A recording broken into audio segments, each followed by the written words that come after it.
Thank you for tuning in to the Law Nation Film Session. As we take a deeper look at Dak Prescott, the good, the bad, the ugly, we want to be able to take a good look at Dak Prescott's skill set, his play out there in the field, and see what he needs to work on and improve on.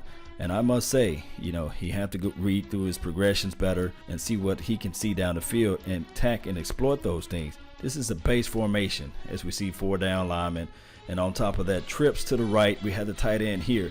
And what Dak Prescott going to do on this play, he's going to roll and go with the run opposed to passing the ball to the tight end. At this play, at this point in time, the tight end is wide the world open. He's right here. He's in the middle of the field. But Dak Prescott, he just don't trust what he sees, and he runs the ball. We would like for Dak Prescott to take challenges and push this ball down the field. We would never know. This wide receiver right here, he can become engaged with this particular defensive back, and that will leave you one-on-one with this safety right here. So we would never really know what the tight end can do in this play. Dak decided to run, and we see what happened. We just didn't get the yards that was needed. They did a lot of trip formation. I see with the new philosophy of the coaching staff, they did a lot of run trips, and on this play too as well. Dak Prescott must trust what he sees with his eyes. This is a 3rd and 10 play. But he's going to look back. Although he got the first down, we want to see what was unseen. Look to the far right first, and then we'll show you something else. Hearns was actually open on this play right here. Of course, we do know that Dak must set his feet. But however, Hearns is open. That's why you see waving his hand. But if we look a little further to the left side of the field, we're going to look to the left side of the field. We're going to see the tight end get separation. He was waving his hands and saying, hey, I'm open too as well. Right here, 1, 2, 3 step. The tight end gets separation.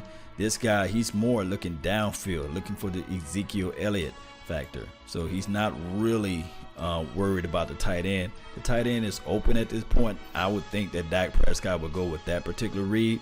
Now, it is 3rd and 10. And you would like to see him missile this ball right here or right here. One can say a seasoned quarterback may be able to squeeze this ball right here. This guy looks like he was out of position, out of place right here. You can squeeze that ball in that window. But the best throw would have been right here. But it was 3rd and 10. Dak Prescott was still able to get the first down. So it's one of those things. It's right in the middle. 3rd and 10, get the first down. But you would like for Dak Prescott to take advantages of the situation. See how Hearns flashes right here. Really, he got this guy caving in on him, but I believe he could still get that ball out at that point. But he was still able to get the first down. So it's one of those plays, a hit and miss. Now on this play too as well, we see still they are in a base formation. The linebackers are covering well out in space. Now, this is what I want the wide receiver coach to coach up on these receivers. As the play breakdown, it makes no sense for the tight ends to still travel towards the sideline at this point. He's traveling towards the sideline. I would like to see this tight end break a loose free, curl back this way. These 2 receivers, there's too many receivers in the same spotting. One of these receivers can tap one another and move out this way, and you will see from the other angle, it just wasn't a good deal for the receivers as the play breakdown. Now, a seasoned quarterback at this point right here, we will pause it. He would begin to point a little bit more and tell the tight end to go this way, and that would help out tremendous, especially on this play. You got 2 receivers here. You can't needle the ball there because that can be a pick 6 down the line, and you really don't want to take chances of passing the ball here to this tight end. At this point, Dak Prescott got enough space around himself for this particular tight end to just spin around and loop and go this way. And you will see, veteran quarterbacks make those type of moves, and also veteran tight ends and as well as receivers will make those type of moves. Now, on this play too as well, we see a missed block by Ezekiel Elliott. They are in I formation. Number 54, he's going to come streaming across the edge here. He's just going to cream Dak Prescott. Now, granted, your pre-snap reads, you should be able to see that the numbers don't match up on the right side of the field or the left side of the field where you're blocking at. And you may want to assign Ezekiel Elliott to get to that side. So maybe it could just be a miscommunication on this play. but I would like for my running back to block that side of the field, especially your blind side. If you're going to line up on any side of the field, just a horrible play collectively. All right, so on this play too as well, we see that we lost contain inside.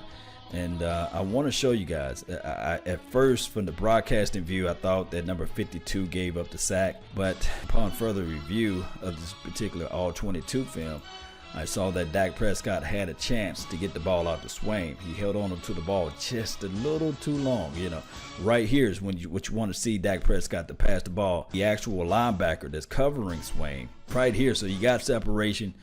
Dak Prescott can pass this ball anywhere along this side of the field. Anywhere that would be a safe throw. Instead, he held on to the ball. Of course, number 52 get beat inside. But however, you would like to see Dak Prescott needle that ball right there. That's about 10 yards. He will be able to get the first down. Step back.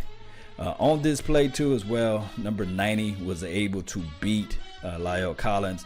And this was a good play by Luke Kuechly. He was able to come down, cream Dak Prescott, or they both was able to force the sack. I don't know whether or not they split the sack or what have you, as far as stats wise. But number 71 was beat onto the edge, and Luke Kuechly did one hell of a job coming down and crashing up on Dak Prescott. And there's nothing that Dak can do on that play.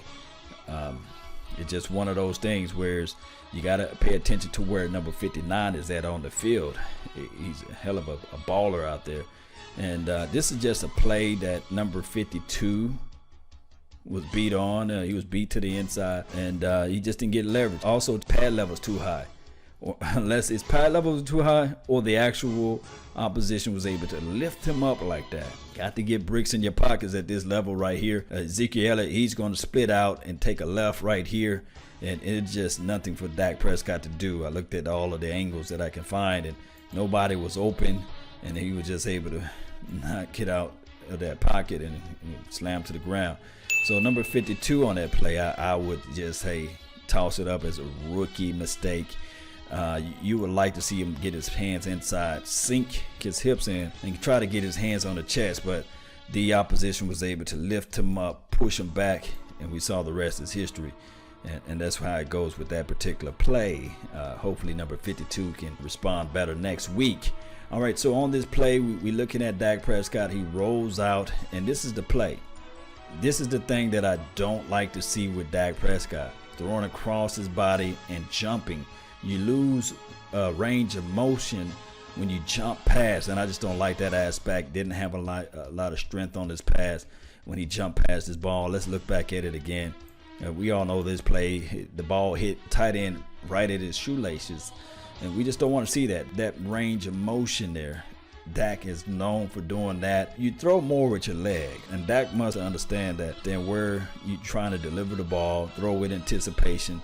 And when you can do that, and I can show you guys, even if the tight end was able to catch the ball, I would still grade him low on that pass, because you're not able to lead the tight end.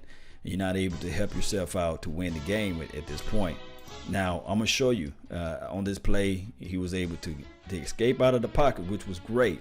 But you will want the ball to be delivered anywhere, because you're not really, of course this guy's behind you, but that's football. You're going to have somebody in your face.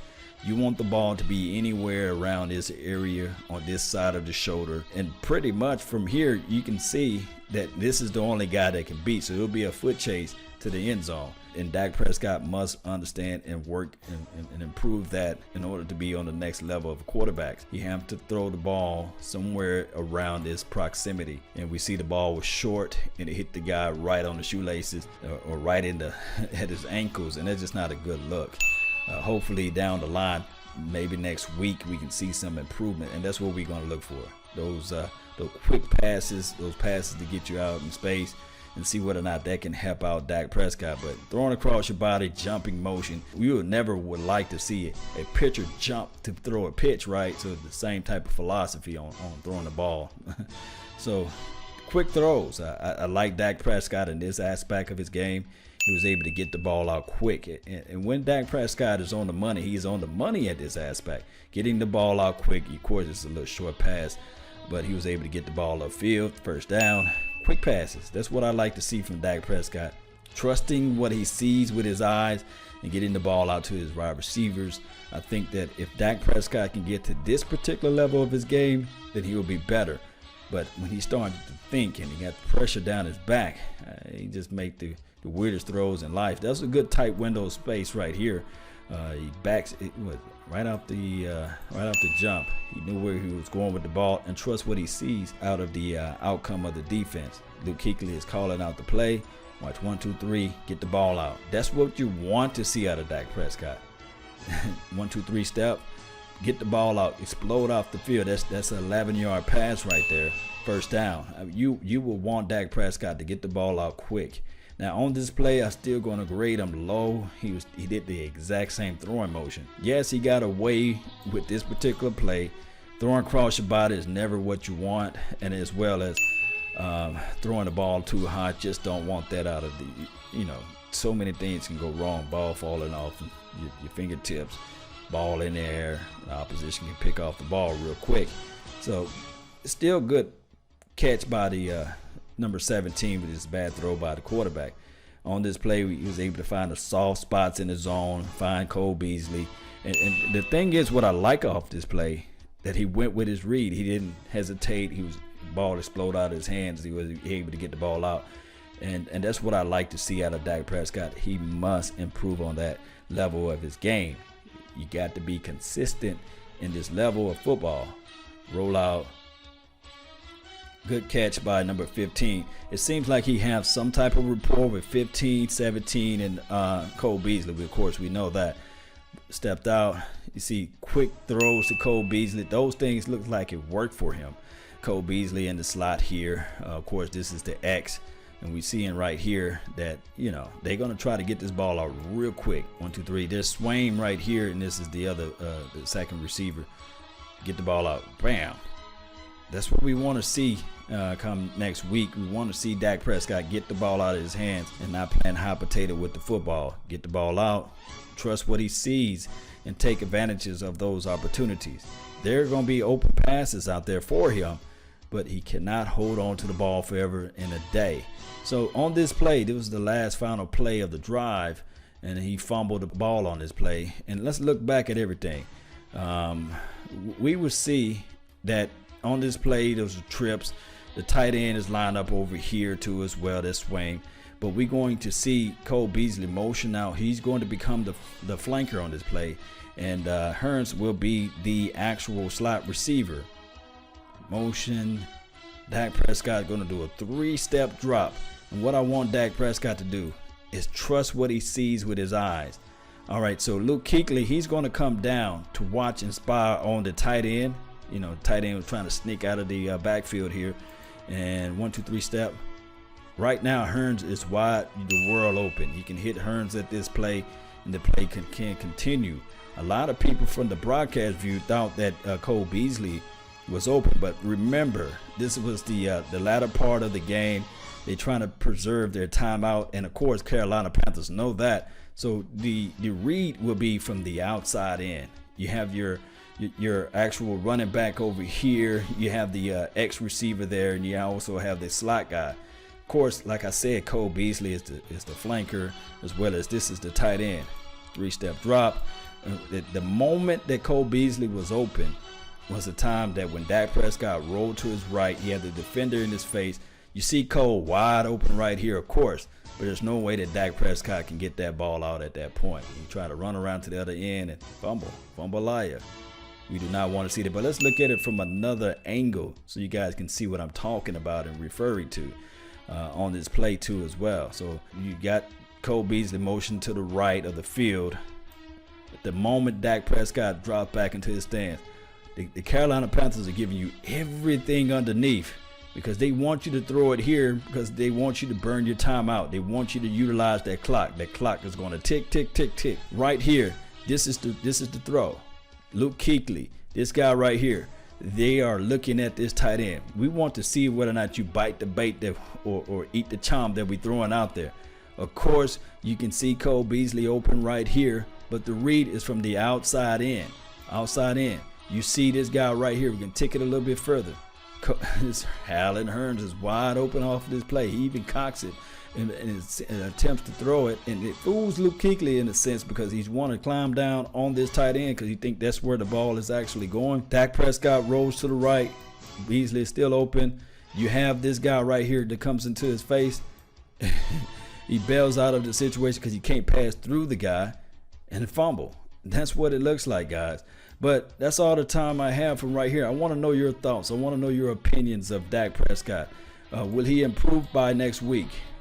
What reservation that you have on his skill set, his playing ability, and things like that? Do you think the coaching staff can work these things out and see what we just saw for this film? Let me know one way or another. Put your comments down. Don't forget to like this page, subscribe to this channel too as well. That's all the time I have for right now. I really thank you for yours. And remember, you listening to nothing but the best. Salute. We're out. Peace.